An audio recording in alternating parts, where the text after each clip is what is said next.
Hello, my name is Downing Hudson. I'm a 7th grade teacher of world history, and I like to use a lot of simulations in my class. I find simulations are a wonderful way to bring history alive for my students. It creates a real-world situation where they can interact with the content and make it relevant to their lives.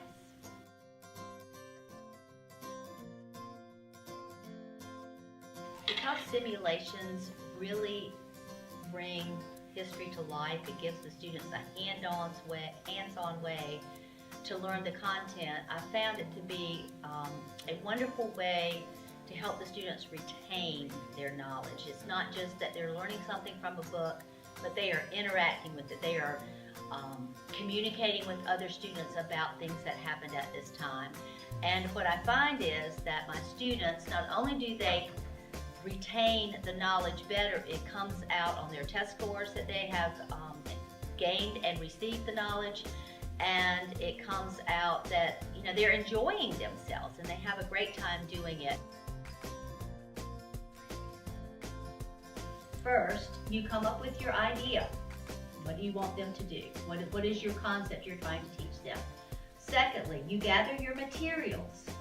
What are you going to use in your simulation? Third, you plan the activities for that simulation. Your student should be responsible for some sort of information coming into the simulation and or coming out of the simulation.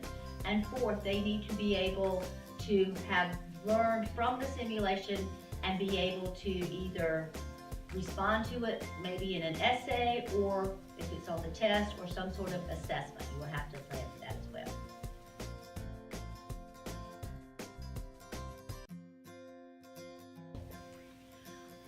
In order to prep for these simulations, you will have to do a little shopping.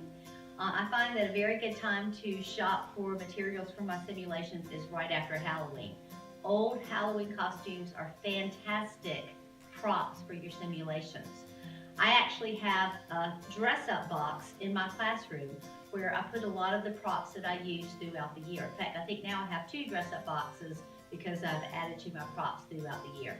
It is going to take a little initial expense, but then once you have used them, you can use them again and again and again. And often you can use the same props for different things.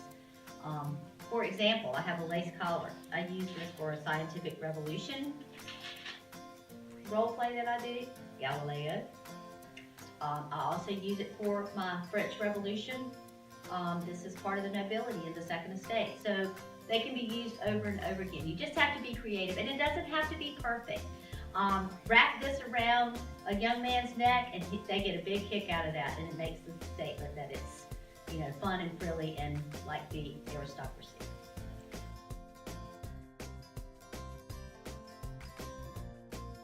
All right, just to give you an example of some of the simulations that I've done in my class, as I say, I teach world history.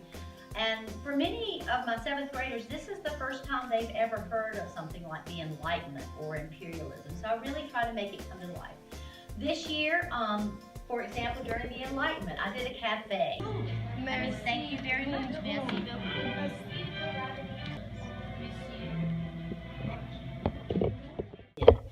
World War II is another time that we do several simulations. The first thing we do is we start out baking a war, where we put all the ingredients that represent the causes of World War II into a cake.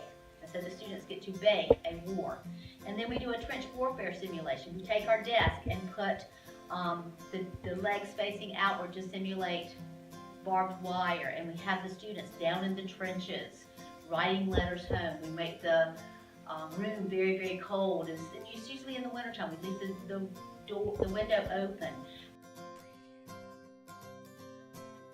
To conclude on simulations, if you want to find a way to make learning come alive to your students, to make the content really go deeper with your content, to make the retention better, to get better scores on your tests and better grades for your students, try simulation. Not only is it fun for the students, it's also a lot of fun for the teachers.